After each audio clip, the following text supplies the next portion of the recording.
Volume. Amount of space occupied by a solid is called its volume. The volume is always expressed in cubic units. Volume of a cube equals side cubed.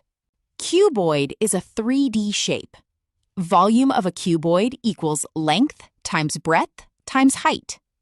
The volume of a cylinder is calculated using the formula pi r squared h, where pi equals approximately 3.14159, or 22/7.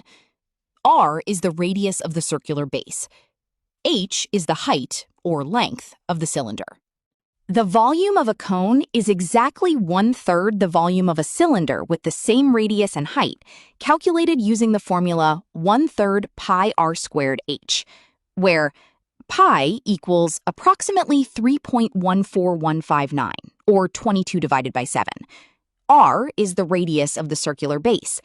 H is the vertical height. The standard units for volume are always expressed in cubic units. Volume measures three-dimensional space, meaning it always represents length times width times height.